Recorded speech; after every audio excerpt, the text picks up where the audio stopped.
Hola a todos, mi nombre es César Villanueva y en este video vamos a seguir abarcando la parte del examen que corresponde a identificar los componentes principales de Power Platform. En este video todavía seguimos en el apartado de Microsoft Dataverse y específicamente en este video describiremos qué es una tabla, qué es una columna, cuáles son las relaciones que puede haber entre las tablas de Microsoft Dataverse y también describiremos cómo se pueden utilizar las tablas estándar de Microsoft Dataverse para poder describir lo que son lugares, personas o cosas. Así que comencemos el video. Estando en la pantalla de inicio de Power Apps, para nosotros poder acceder a lo que son las tablas de Microsoft Dataverse, lo único que tenemos que hacer es irnos al apartado de datos en la parte izquierda, y si nosotros desplegamos este apartado, si nosotros seleccionamos tablas, automáticamente nos van a aparecer todas las que existen dentro de nuestro entorno, y estas tablas son estándar ya que se crean de manera automática cada que nosotros creamos un nuevo entorno en Power Apps. Básicamente una tabla es un conjunto de filas y columnas. Antes estas tablas se llamaban entidades, pero a partir del noviembre de 2020, Microsoft decidió cambiar el nombre de entidades a tablas. Por lo tanto, por ejemplo, yo entraré a la tabla de contacto. Estando dentro de la tabla contacto, ahora lo que se nos muestra son todas las columnas o antes llamadas campos. Es decir, si nosotros lo trasladamos esto a un formulario, cada columna sería un campo de registro dentro de nuestro formulario. Como podemos ver, dentro de la tabla contacto se tiene los campos o las columnas de apellidos, aniversario, cuál es el correo electrónico, cuál es la dirección, su cumpleaños, etc.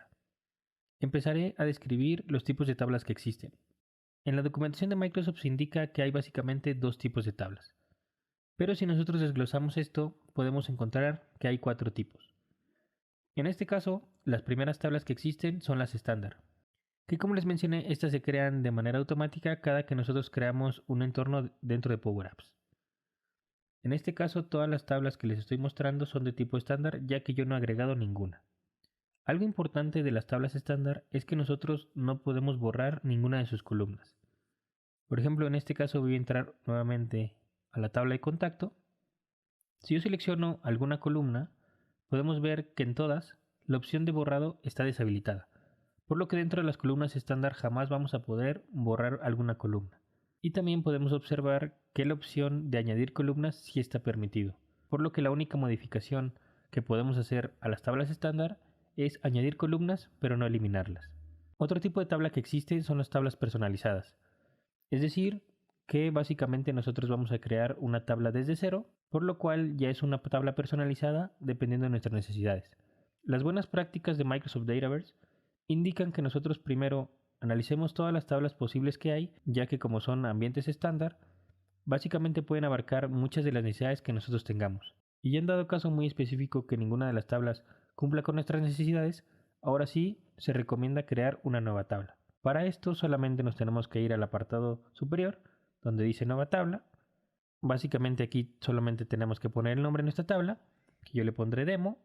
De manera automática se crea el plural de nuestra tabla. Dentro de nuestro entorno se nos asigna un prefijo. Es decir que dentro de Microsoft Dataverse esta tabla se va a llamar o puede ser identificada mediante este prefijo, el cual es separado mediante un guión bajo y el nombre de nuestra tabla. Entonces es una forma de identificar nuestra tabla dentro de Microsoft Dataverse. También nosotros, al crear las tablas, se nos indica que pongamos un indicador primario, o en otras palabras, cuál es la columna principal o el identificador que nosotros vamos a tener dentro de esta tabla. Que en este caso, para fines del ejemplo, lo voy a dejar así, que la columna nombre sea mi columna principal. En este caso yo le pongo crear y podemos observar que únicamente se muestra la columna que yo he creado como columna primaria, que es la de nombre. Pero dentro de Microsoft Dataverse se crean columnas extras para poder complementar nuestra base de datos. Como lo mencioné en el video anterior, donde doy una introducción de qué es Microsoft Dataverse, en este video explico cuál es la lógica que hay dentro de Microsoft Dataverse, que aquí es donde se está cumpliendo. Un ejemplo muy sencillo, haciendo alusión al video que les comento, es que podemos tener trazabilidad dentro de nuestra base de datos. Es decir, que automáticamente, para yo poder tener trazabilidad dentro de mi base de datos, se me crean los campos de la fecha en que fue creado este registro, en dado caso que si es modificado, la fecha de esta modificación, quién lo modificó, etc. Entonces, como les mencioné, no hay que ser expertos en bases de datos, ya que Microsoft Dataverse nos permite un ambiente o es una solución basada en la nube que nos permite optimizar muchísimas cosas. También podemos observar que todas las columnas que son agregadas son del tipo estándar. Por lo tanto, estas no pueden ser modificadas a menos que sean del tipo personalizado. En este caso no me va a dejar borrar esta columna porque es mi llave primaria. Pero si yo agrego una columna, le voy a poner prueba. En este caso, el nombre de la columna dentro de Microsoft Dataverse también va a corresponder al prefijo de mi tabla. Podemos observar que también se tienen diferentes tipos de columnas. En este caso, cada columna va a poder almacenar cada cierto tipo de datos, por lo que es necesario configurar a qué tipo corresponde esta columna. Por ejemplo, tenemos el tipo texto, pero tenemos diferentes tipos de textos, como lo puede ser simplemente un texto normal, puede ser un correo electrónico, puede ser una dirección de una página web, puede ser un teléfono, etc. En cuestiones de números, podemos meter alguna duración de un lapso de tiempo, podemos meter la zona horaria, podemos meter la fecha y la hora.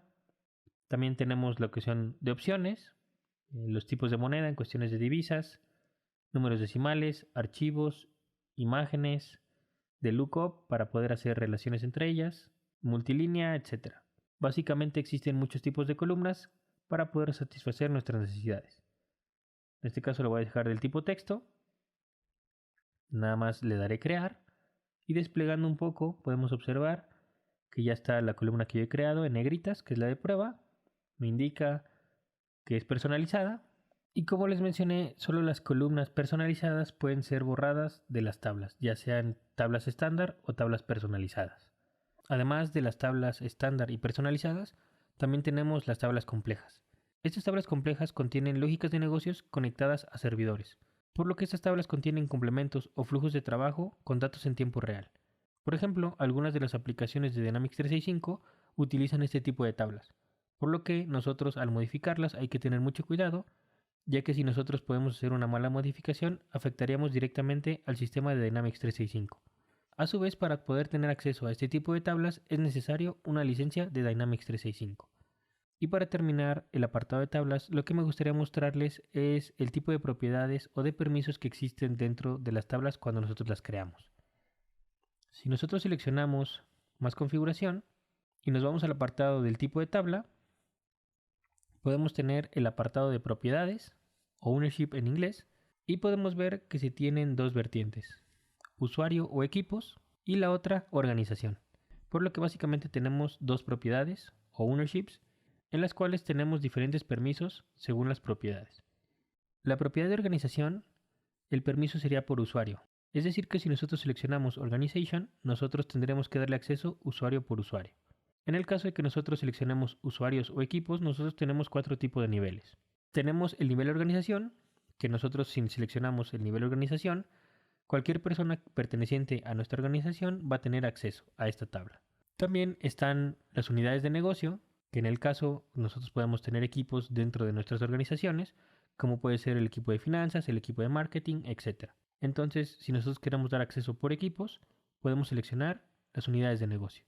También existe una subdivisión en estas unidades de negocio, lo que le llaman Child Business Unit, que por ejemplo nosotros tenemos nuestro equipo de finanzas, pero en dado caso que nuestra organización contenga múltiples localizaciones, podemos utilizar estas Child Business Unit para poder separarlas. Es decir, nosotros podemos tener finanzas en México, finanzas en Argentina, finanzas en Europa. Y básicamente así dentro de los equipos podemos hacer las subdivisiones para poderles dar acceso a equipos específicos. Y por último, dentro de este usuario equipos, tenemos el permiso de usuarios. Pero a diferencia del permiso de organización, si nosotros seleccionamos usuarios o equipos y tenemos este de usuarios, únicamente este usuario va a poder acceder a sus propios registros. A diferencia del de la organización, este usuario nosotros le damos acceso y podría ver todos los registros de la organización. Esto se los comento ya que una vez creada nuestra tabla, nosotros no vamos a poder cambiar este tipo de configuración, por lo que sí es necesario tomar en cuenta cuál va a ser la distribución o asignación de los permisos de nuestras tablas, ya que no vamos a poder modificarlas después. Ahora indagaremos un poco más en las columnas, aunque básicamente ya he mencionado algo cuando creamos la tabla personalizada. De igual manera seleccionaré la tabla contacto. Y como pudimos observar existen diferentes tipos de datos.